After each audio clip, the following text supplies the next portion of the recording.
What if I told you, hypothetically, that you were going to get prosecuted for a financial crime?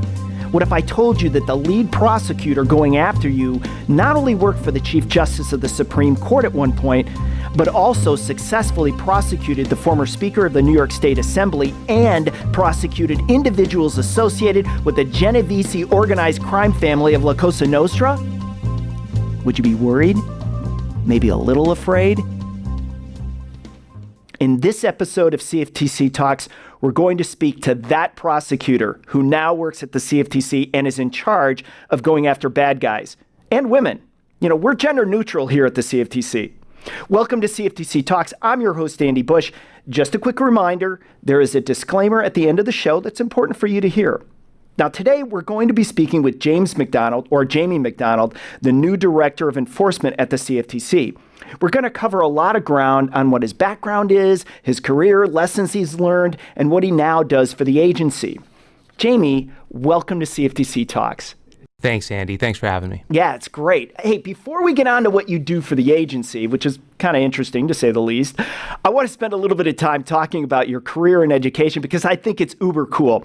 Now, you graduated cum laude from Harvard, and then where did you get your law degree from? So I got my law degree from UVA Law. So after college, I went to UVA Law. That's University of Virginia. University of Virginia School of Law. From there, I went and I clerked for Jeff Sutton, who's a judge on the Sixth Circuit Court of Appeals in Columbus, Ohio. Oh, okay. And after that, I went and worked as a lawyer in the White House counsel's office. Oh, my gosh. Okay. And I worked there for about a year. I came in, I was in a position called Deputy Associate Counsel, where I worked on a range of things from congressional investigations, foreign relations law, and financial-related matters. It was during the financial crisis of 2008, and that's really where I got my start in the world of the intersection between law and finance. Holy smokes, 2008, that must have been crazy because so many things were going on.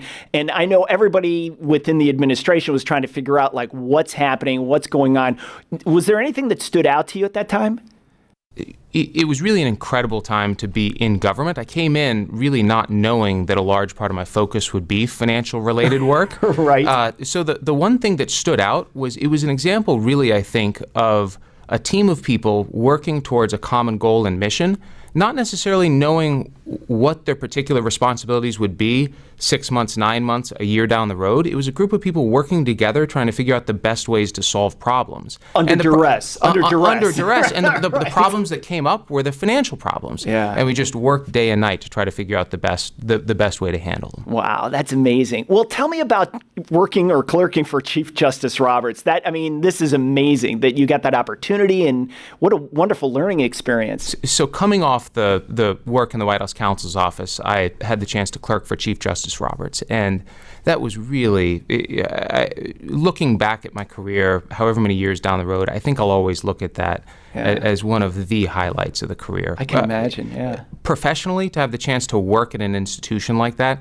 to have the chance to walk into the Supreme Court of the United States every day to go to work, it's just awe-inspiring. Yeah. When you're walking in at 8 a.m. on a Saturday or Sunday to go to work, it makes it a little easier when you walk in and all those long hours, right? Well, all the long hours, but you're doing it at the Supreme Court, and you're doing it for a guy like Chief Justice Roberts, who was just an incredible boss and a guy who I was really fortunate to work for. But even on a personal level, not just professional, but personally, it was one of the most formative years of my life to have a chance to learn from him, to have a chance to learn from my co-clerks who still remain good friends to this day, and the co-clerks for the other justices. It was really just an incredible experience. That's a wonderful network to have. As I always like to say, I'm a pretty smart guy, but if I can throw a lot of other really intelligent brains on a problem, then that really helps. So I think that's what a cool experience. Like, was there anything that just like stood out, like working? Was there a fun case that you really liked? Or so there were a lot of interesting cases. I think it turned out to be a pretty important term.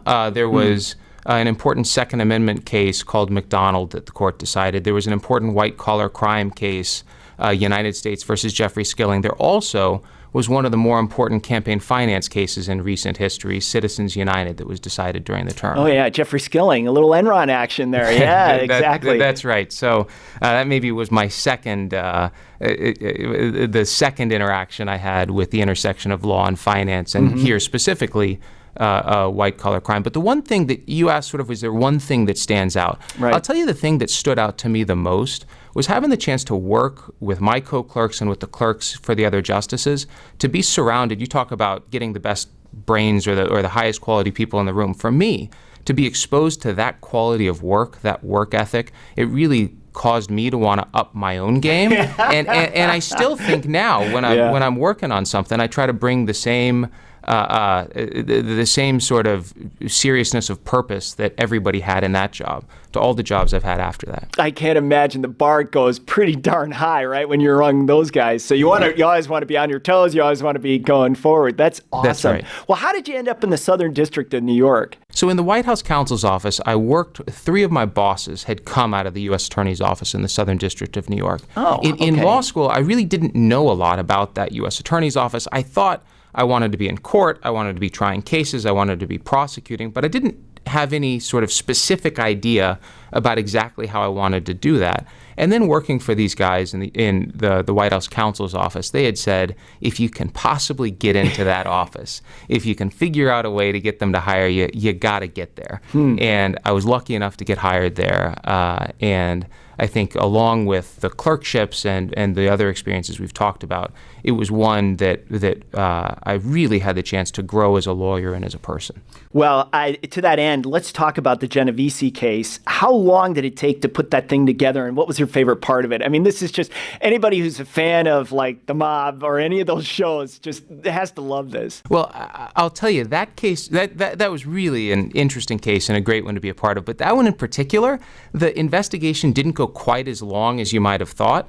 So we used all sorts of investigative techniques, undercover officers, search warrants, and wiretaps. Wow. And there was a specific wiretap in that case where the agents who were listening to the calls on the target, they identified that they were listening to a murder-for-hire plot happening. Wow. They were able to determine from listening to the calls that there was a murder-for-hire plot, who the target of the murder-for-hire was, where it was going to happen, and they actually stopped the car on the way. So they stopped the car and they searched the car, and the agents who were there found a gun loaded with hollow point rounds. They found a bag of socks, which we later learned was going to be used to clean up the scene, and a spray bottle full of bleach. Wow. So at that point, they made arrests, we made other arrests, and the investigation was overt at that point, and there were a number of other associates of the Genovese family who were arrested in connection with that case. Wow. I'm just saying wow, because that's amazing. Well, let's switch gears a little bit here, and let's talk about your new role at the Commodity Futures Trading Commission. To remind everyone, the CFTC is an independent federal agency whose mission is to foster open, transparent, competitive, and financially sound markets. So, Jamie, your role is the head of enforcement. What does this entail? I lead a team of about 180 people. That includes lawyers, paralegals, investigators, economists, and a surveillance staff. The biggest part of what we do is we investigate violations of our relevant laws and regulations, and we bring enforcement actions. And we file the enforcement actions where the commission determines that a violation is significant enough to warrant an enforcement action. We file those in federal court, and we litigate them there. Wow. And I think, you talk at a high level on this stuff, but I think what is interesting for me is that this really makes a difference to a lot of people, because we need to make sure that people can count on these markets, that they're following the rules, and people don't get cheated out of their money, bottom line, right? That's right. So we really try to focus, and one of my priorities is making sure that we are focusing and having the appropriate staff and resources and attention to the types of fraud, manipulation, disruptive trade practices that really have market harm or customer harm. Yeah. We want to ensure that we want to ensure that the market knows, that everybody knows that we're on duty. We're on watch to make sure that if there's market harm, if there's harm to market integrity, or if there's harm to customers, misappropriation of their funds, fraudulent solicitation, things like that, the enforcement division is there to make sure that the people who have committed the violations are accountable, and to provide the right incentives to make sure that going forward, folks are complying with the law and really trying to minimize the market harm and customer harm going forward. Well, coming from the Southern District, I mean, like, what are your goals for this role, and how is it kind of different from what you were doing previously? We're constantly thinking about how to balance this, the idea I was just talking about, giving companies and individuals the right incentives to comply with the law while holding the people who violated the law accountable. And so one of the ways that we're thinking about doing it is trying to incorporate some of the lessons that I've learned from the Southern District of New York. Yeah. Just to give you one example, trying to provide companies and individuals the right incentives to cooperate with law enforcement, to let them know that their calculation should incorporate a substantial benefit on the back end if they cooperate in terms of a reduction in the civil monetary penalty that would be imposed for the wrongdoing. Mm-hmm. Now, it's not a get out of jail free card. Right. We're still going to be investigating the case. We're still going to be looking at it. But take self-reporting as one example. I expect that I'm going to talk a lot more about self-reporting going forward. Yeah. But that's an area where we want to make sure that companies know that if they self-report to us, it's not going to be a game of gotcha. It's not going to be, well, you self-reported, you told us about 9 violations, but we went in and we found a 10th, so you're not getting self-reporting credit. We want to make it crystal clear to companies what we expect them to do in terms of self-reporting on the front end, but also what it's fair for them to expect us to do on the back end. Right. And I think if we're clear about that with the market going forward, I think if we get some data points out there about demonstrating how we really do take the substantial benefit seriously that we would recommend companies get for self-reporting, that we think that ideally will change the calculation going forward and would, in the long term, foster further compliance with the law while also ensuring that those who violated the law are held accountable. Yeah, I can only imagine it must be a little bit frustrating for somebody to self-report and then get really dinged for doing it, right? Because you're disincenting them from cooperating, right? You actually want them to say, hey, we made a mistake, but here's how we rectified it.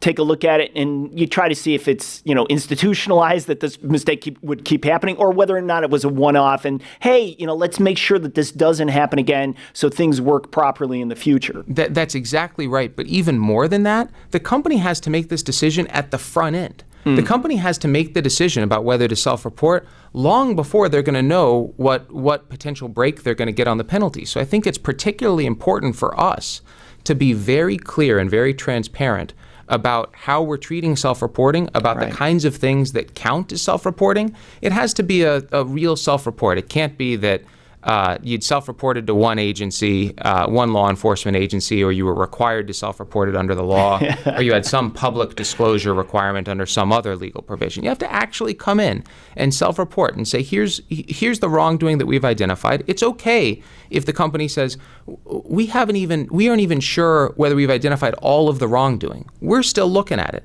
but we want to let you know what we've found. Yeah. We want to work together with you, and we will then say, or they should expect, we'll make it clear up front that they should expect, that we'll then say, okay, if you stay in this self-reporting and cooperation lane, then it's fair for you to expect a real benefit on the back end. And I think it's important that we make that clear. Otherwise, we can't ever really affect the company's calculation on the front end. Yeah. We're not going to get to the stage where we're able to have that conversation on the back end unless we've made it clear on the front end that their initial decision should be to self-report. Yeah, and I would imagine over time, trust is a really big thing, right? So that's got to be an obstacle for you, right?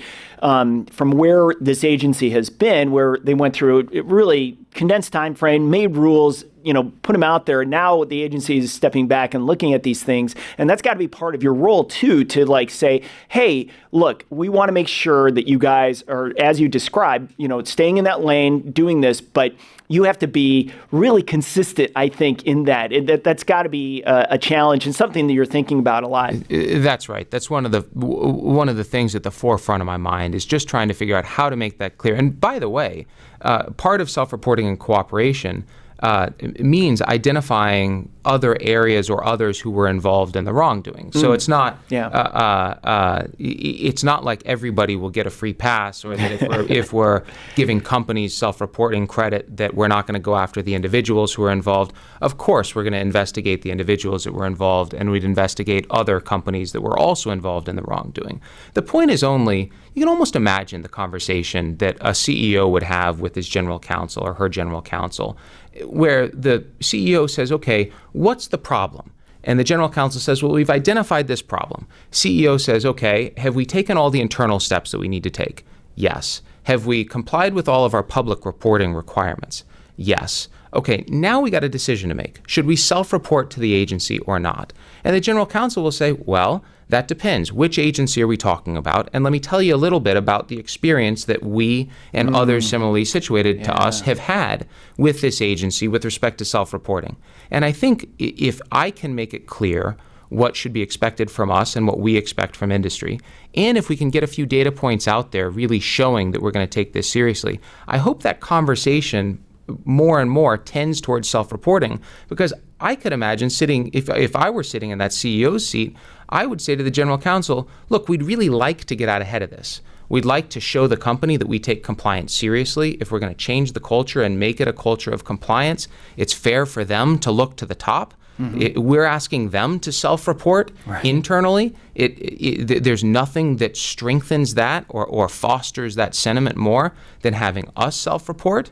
But we can't do it where it doesn't make business sense. And so our goal here is to make clear that that in that calculation, it may not make business sense for them in every case, but that they should that we should make it clear that this is something that we will take seriously on the back end. Yeah, and I think overall that's, the fostering the communication is so important. We're doing the same thing in MIB, the Market Intelligence Bureau, which I'm part of. But I think that's what is key, is like getting people to do this, getting them to trust you to some extent, that you're not going to bring the hammer down on them all the time. But when it's appropriate, you're definitely going to do it. And when you're going to go after the bad guys and women that are out there. So I think that's what's really neat, too, because what this does, as kind of an outsider coming into the CFTC, to me, it fosters better communication, more likely that people will think about this differently, and then better functioning financial markets because of it,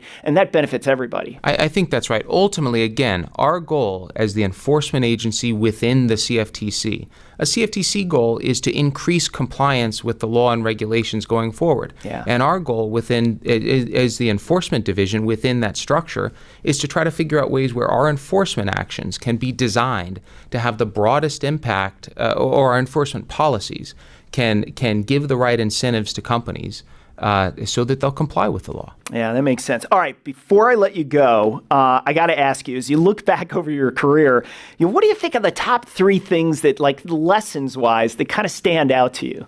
That's a really good question, Andy. I guess if I were to limit to 3, I'd say, first, for me, the key has been to find jobs that I can really throw myself into. The kinds of jobs that I'm not working at the jobs because it's part of the job description. The things I'm doing are not just 9 to 5. They're the kinds of things that I'd want to be reading about on a Saturday or Sunday morning, or want to be thinking about at night. And they're the kinds of things that if I really have a job that I can throw myself into like this one, then I'm just excited to learn about the new areas of law, the new areas of policy or finance, and to really keep up to speed and make sure that I really am giving it my all. Second, I think it's important to maintain proper perspective. This is something that I really took away from the U.S. Attorney's Office. If you're a government lawyer, you do have a tremendous amount of power and discretion. And I think it's important to maintain the proper perspective at all points of an investigation or at all points of a case. So if you're an assistant U.S. attorney and you're investigating a case and you're on the eve of trial, but you get new information that would make you think about the case differently, you can't be dug in just because you're on the eve of trial. There's a real temptation to get dug into particular positions just because you've invested a lot of time, a lot of energy, and a lot of thought in supporting that position. Right. You got to resist that temptation, and that's particularly important for government lawyers. I'm not I think saying that's a great point. I think a lot of people would be very glad to hear that. Well, I'm not saying that we'll rethink, that we're constantly rethinking our decisions. We're not. You can't be an effective organization and move forward efficiently with that sort of rethinking mentality. What I do mean, though, is that when we get new information, we're going to consider it, and we're going to work as hard as we possibly can to view, and I am, to view every question with clear eyes, and as new information comes to light, to make sure that we're not dug into a particular position just because that's the way that something has been done before, or because that's the way that we viewed a case or an investigation up to a particular point. I think the last thing may be the most obvious, but it's just for me, everything is a lot more fun when I'm doing it with a team. Right. As opposed to on my own. Yeah. So just to be a team player. I'm fortunate enough to work in a division where we've got almost 200 other colleagues within that division. And the chance to get to know them, to work with them, to work next to them, and to work towards the common goal and mission, I think is one that I've really liked over the past few months, and I really look forward to doing more going forward. All right, Jamie McDonald, CFTC Director of Enforcement, thanks for coming on the show today. Thanks for having me, Andy. All right, that's a wrap for me. Thanks for listening. We'll be back soon with more great guests. I'm Andy Bush, and this has been CFTC Talks. But wait, there's more. Disclaimer time! The CFTC is providing this information as a public service and is neither a legal interpretation nor a statement of CFTC policy. Reference to any specific product, service, trademark, manufacturer, or service provider does not constitute an endorsement or recommendation by the CFTC. The CFTC is not liable to any consumer or third party for any direct, indirect, incidental, consequential, special, or exemplary damages or lost profit related to the use of the information provided or referenced in the podcast. Selection of guests on the podcast does not imply an endorsement of any particular individual or entity. Many individuals and entities provided similar services to those of the guests. The views and opinions expressed by the guest in the podcast are their own and not specifically endorsed by the CFTC. Moreover, the information provided in this podcast should not be construed as investment advice. Consumers should rely on their own inquiries as to the accuracy and relevance of the information incorporated and referenced in this podcast and assume the entire risk related to its use. The CFTC is providing this interpretation of market trends solely to inform the public of a framework for projecting future outcomes under different scenarios.